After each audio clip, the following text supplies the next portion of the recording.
The WBC middleweight title was on the line on May 8, 1993. Julian Jackson had captured the belt on November 24, 1990, the second world title of his career, after moving up from the junior middleweight division to defeat British great Harold Graham. He made 4 successful title defenses and 5 fights prior to the night in question. Meanwhile, John McClellan was tearing through the division. He had only seen 4 of his 29 fights go further than the 3rd round, seen by many in boxing circles as the middleweight version of Mike Tyson, who was incarcerated at the time. McClellan was a knockout king of the sport. He notably defeated superstar Roy Jones Jr. in the amateur days in the 1988 National Golden Gloves, and after losing the 11th and 12th fight of his pro career, McClellan had conquered his next 17 opponents in just under 4 years of action. In today's film study, we will break down a fight between 2 big punchers, of what should be expected in terms of matchup, along with strategies and game plans involved. The puncher versus puncher matchup is particularly exciting in that the fight can end at any second. A puncher could get completely outboxed for 11 rounds, but can turn everything around with their eraser, the power punch. Now, we will dive into our film study of the G-Man John McClellan versus the Hawk Julian Jackson. When 2 big punchers face off, it is important to gain control early on. Most punchers are used to being the aggressor. Although there are counter punchers who are power punchers, most fighters find it a little more difficult generating power off the back foot, as it can get a little tricky while trying to plant your feet. So what typically happens is the fight for control. Either 2 punchers stand toe to toe and lock horns, or they fight for ground. Both fighters waste no time swinging for the fences. It's not so much about landing flush shots early on, it's more so about showing the threat of what power you possess. With the opening of the first round, both men are already fully committing to the power punches. Pay attention to how McClellan puts too much into his right hook that it causes him to fall off balance with his back foot. This is a very dangerous situation as McClellan is now out of position. With his feet out of place, he is exposed and must reset back into his proper stance. If Jackson would have had his back foot properly set, this would have been a perfect moment to punish McClellan with a counter. Jackson also makes the same mistake, but stops himself midway, allowing him to recover by stepping forward with his lead foot in order to get back into position. The 2 punchers use the jab differently from boxers. They're not really trying to establish or land a jab. What they're using it for is for measuring range or creating space. The jab is used as a setup for the power punches to either blind their opponent or stretch out to cover ground, allowing the puncher to load the right hand for full leverage. In this sequence, first blood is drawn. Although both fighters are in front of one another, Jackson steps into his double jab with his lead foot, causing him to fall forward with his back foot recovering. McClellan steps back, keeping Jackson in his center line. With Jackson now aligned in front of McClellan, the G-Man throws away his first jab as a feint, allowing him to step in with the second jab to close distance.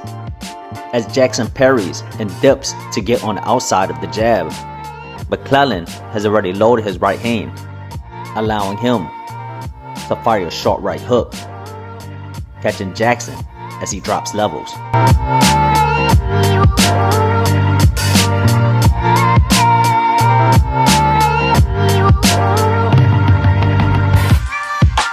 Give him trouble early, but Julian Jackson starts in a hurry. As you can see, there's nice trouble. Jackson just trying to get organized. Now watch that right hand, and that's what got him right hand crazy. That right hand put... Well, I'll tell you what McClellan said he was going to do is use the jab, wait, and bang. Over the top, short rest. He started getting a little careless, got hit a few shots of his own. With McClellan stepping in and overloading his punches, the catch and counter was easy to time, as McClellan remained vulnerable due to being unable to recover while sitting in firing range, allowing Jackson to turn his hook since his feet were already planted.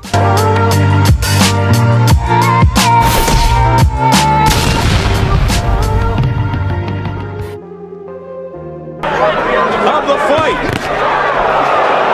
Really a catch-22 situation. McClellan ran into a good left hook. He himself, for just a minute there, was stumbled and staggered. When fighters are going for the finish, the fight may look a little sloppy with both boxers seemingly falling all over the place. Make no mistake about it, these are nuclear bombs they are unloading. It only takes one punch to drastically change the shape of the fight. Michael Moore left Stewart was become thrown. He's done it several times now. With all of the wild punches, sometimes it's hard to catch what the punchers get right defensively. Right here, Jackson is able to circle McClellan clockwise into the direction of his right hook. As McClellan falls into the trap, he's able to deflect the right hook at the last second, deflecting the punch by rolling the right hook with his lead shoulder. Being set up for a cross, a lead hand post prevents the punch from landing flush, drastically minimizing its impact. With Jackson slipping the jab, McClellan's lead guard is beat to the counter right hand as it wouldn't recover in time. McClellan instead blocks the straight cross by pulling back and blocking with his right hand.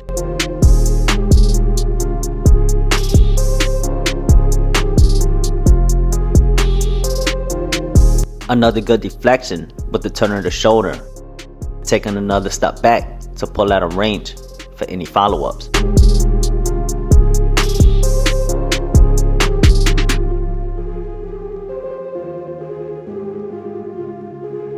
Pocket fighting comes at a cost, unless your name is Floyd Mayweather. It's impossible not to get hit. McClellan chose to sit in a pocket to exchange fire. He wasn't a fighter to cut angles. Instead, he chose to pull back when he needed to step out of the pocket. Jackson exploited this by shifting his hooks. This allowed him to stay in punching range, while simultaneously load his rear hook.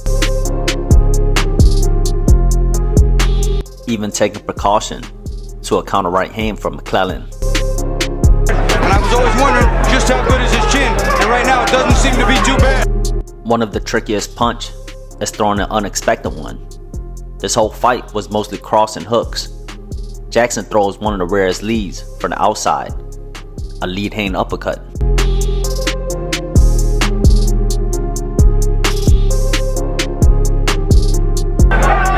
McClellan hanging in there. Just to show how strong these fighters are.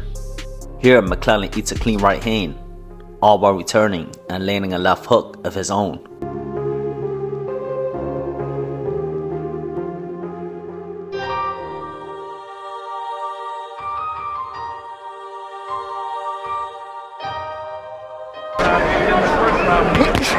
That right missed and a counter. When both fighters throw heavy blows, it's not uncommon for clinching to occur. Tyson fights were notorious for this, as he would engage in his offense, clinch, then reset the sequence to do it all over again. Jackson had interesting ways of sneaking attacks to the body. As soon as the ref would split them up, McClellan, by protocol, would lift his guard, allowing Jackson to throw a heavy body shot and clinch right away. Keep in mind, these are hammering hooks meant to wear the puncher down.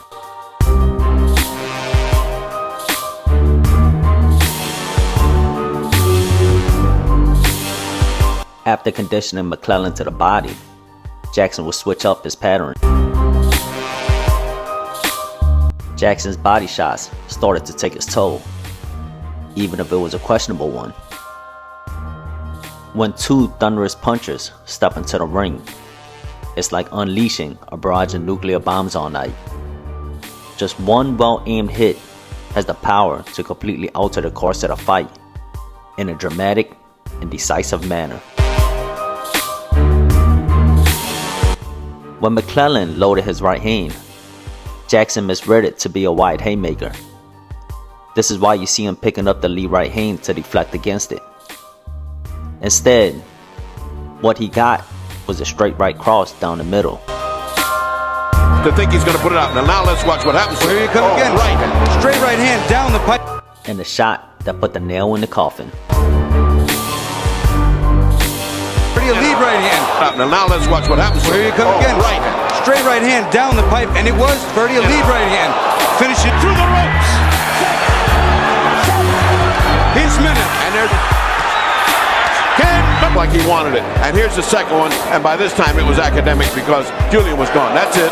McClellan finished him off. He's down again. He's not going to make this, Bobby. He's not.